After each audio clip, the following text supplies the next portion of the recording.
এরপরে আল্লাহ বলছেন ফাতাবারাকাল্লাহু আহসানুল খালিকিন। আল্লাহ তাআলা বলছেন এই সেই সত্তা বরকতময় আল্লাহ তাআলা যিনি কত সুন্দর করে সুনিপুণভাবে এইভাবে মায়ের পেটে একজন সন্তানকে আল্লাহ তাআলা সৃষ্টি করেন। কত সুন্দর তিনি বরকতময় সত্তা, কত সুন্দর তিনি সৃষ্টিকর্তা। এইভাবে মায়ের পেটে আল্লাহ তাআলা সন্তান সৃষ্টি করেন। সেই শিশু মায়ের পেটে তৈরি হয়, প্রথম থেকে তার সূচনা হয় একটা নুতফা দিয়ে।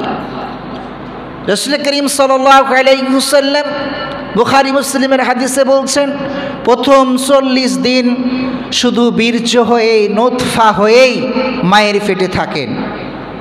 পরবর্তীতে সংক্ষিপ্ত করছি, আর পরবর্তীতে বাকি 40 দিন যখন পার হয়ে যায়, দ্বিতীয় 40 শেষে তা আলাকা রক্তপিণ্ড তৈরি হয়।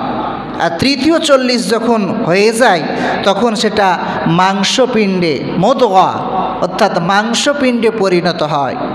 এটা একসময় এই তথ্যকে অতটা অথেন্টিক মনে করা হতো না, কিন্তু আধুনিক বিজ্ঞান এসে, চিকিৎসা বিজ্ঞান, সেটা আল্ট্রাসোনোগ্রাম থেকে শুরু করে বিভিন্ন পরীক্ষা নিরীক্ষার মাধ্যমে সেটা দেখলো যে না, আসলে এটা বাস্তব কথা। রাসূল সাল্লাল্লাহু আলাইহি ওয়াসাল্লাম যে সময় এসেছিলেন সেই সময় ছিল না কোনো আল্ট্রাসোনোগ্রাফি, সেই সময় ছিল না কোনো প্রকার এরকম আপনার বিভিন্ন মেশিনারিজ যেগুলোর মাধ্যমে মায়ের পেটে কিভাবে বাচ্চার ভ্রূণ তৈরি হচ্ছে, কিভাবে মায়ের পেটে একটা সন্তান তিলে তিলে বেড়ে উঠছে, এটা কোনো মেশিন তখন দেখার মতো সুযোগ ছিল না।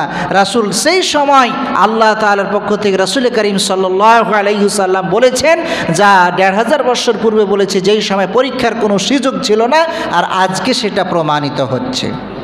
এই কথাটি আল্লাহ তাআলা সূরা মুমিনুনের মধ্যেও বলেছেন 12 নম্বর আয়াতে।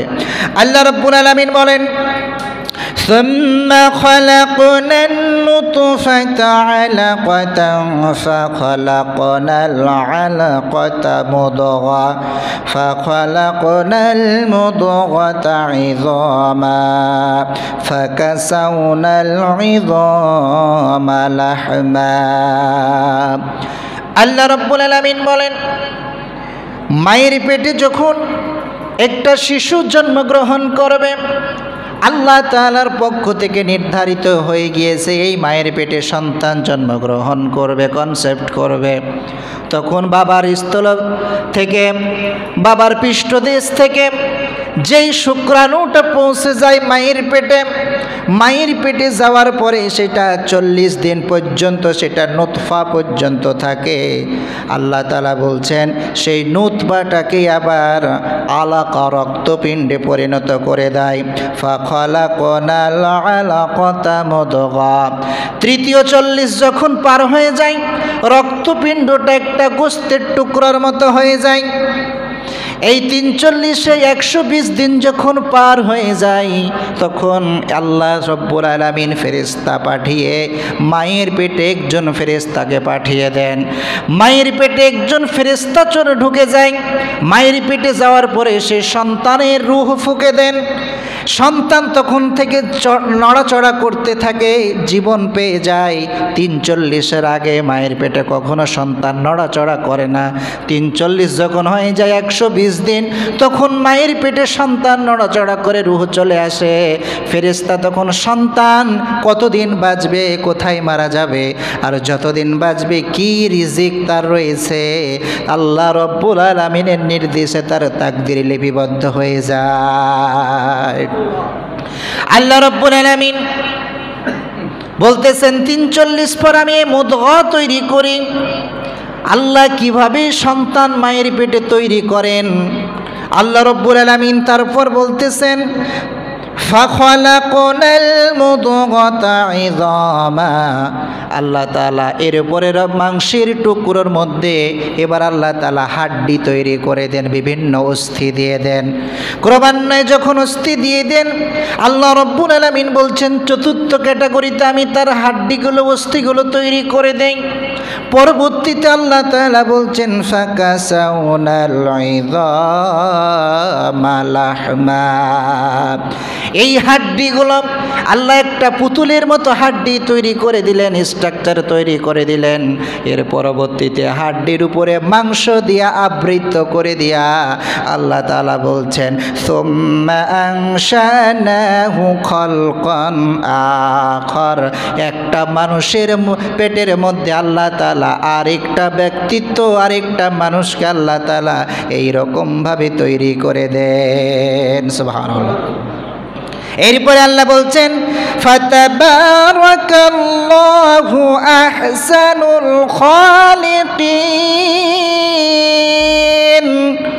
আল্লাহ তাআলা বলছেন এই সেই সত্তা বরকতময় আল্লাহ তাআলা যিনি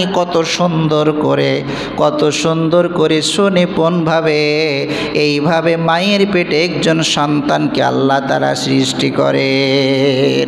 কত সুন্দর তিনি বরকতময় সত্তা, কত সুন্দর তিনি সৃষ্টিকর্তা। এইভাবে মায়ের পেটে আল্লাহ তাআলা সন্তান সৃষ্টি করেন। এই ক্রমধারাগুলো আল্লাহ তাআলা রাসূল সাল্লাল্লাহু আলাইহি সাল্লাম আল্লাহ রাব্বুল আলামিন কোরআনে এবং হাদিসে ১৫০০ বছর পূর্বে আল্লাহ তাআলা বলেছেন, যে সময় ছিল না কোনো আল্ট্রাসোনোগ্রাফি, ছিল না কোনো আধুনিক চিকিৎসা বিজ্ঞানের যত প্রকার মেশিনারি আজকে আছে, তখন সেগুলো কিছুই ছিল না। কিন্তু মায়ের পেটে কিভাবে কি হয় তা আল্লাহ তাআলা রাসূল বলে দিয়েছেন। এগুলো হচ্ছে হিকমা, বিজ্ঞান, চিকিৎসা বিজ্ঞানের এগুলো একটা পার্ট, একটা অংশ। কানাডার এই মুহূর্তে আমার সে বিজ্ঞানীর নামটি আমার খেয়াল নেই, কানাডার বিখ্যাত একজন বিজ্ঞানী, তিনি এই আয়াতগুলোকে গবেষণা করে দীর্ঘদিন তিনি একজন ডক্টরেট করেছেন। তিনি এইগুলো গবেষণা করতে করতে অমুসলিম ছিলেন, তারপরে তিনি ইসলাম ধর্ম গ্রহণ করেন। যে কিভাবে সম্ভব, যে সময় কোনো মেশিনারি ছিল না, সেই সময় মুহাম্মদ সাল্লাল্লাহু আলাইহি সাল্লাম বলেছেন যে এভাবে তৈরি হয়। আর আজকে আধুনিক বিজ্ঞানের সাথে তিনি মিলিয়ে গবেষণা করে দেখতেছেন যে হুবহু সেইভাবে আল্লাহ তাআলা মায়ের পেটে সন্তানকে তৈরি করেন। আল্লাহ তাআলা সন্তানকে মায়ের পেটে দুনিয়াতে নিয়ে আসার জন্য উপযুক্ত করেন। এইভাবে এটা ভেবে এটা গবেষণা করে তিনি ইসলাম ধর্ম গ্রহণ করেছেন। এরকম অসংখ্য মানুষ রয়েছে যাদের জীবনী আমরা পড়ি, বিভিন্ন পুস্তকের মাঝে, বিভিন্ন বইয়ের মাঝে অসংখ্য বিজ্ঞানীদের জীবনী পড়ি, যারা এইরকমভাবে কোরআন সুন্নাহ গবেষণা করতে করে তারা ইসলাম ধর্ম গ্রহণ করছে। প্রিয় উপস্থিতি, যেটা বলছিলাম, আল্লাহ তাআলা নবী করিম সাল্লাল্লাহু আলাইহি সাল্লামকে পাঠিয়েছেন এই কর্মসূচি দিয়ে যে জাতিকে হিকমা, প্রজ্ঞা, বিজ্ঞান এই সমস্ত কিছু শিক্ষা দেবেন। তো তিনি যে শিক্ষা দিয়েছেন কিভাবে, এবং তিনার কথাটা যে ছিল বিজ্ঞানসম্মত, তার এক্সাম্পল হিসেবে দুই চারটা উদাহরণ আমি পেশ করতেছি। এক্সাম্পল হিসাবে দুই চারটা দৃষ্টান্ত আমি দিচ্ছি, যাতে করে আমাদের বুঝে আসে।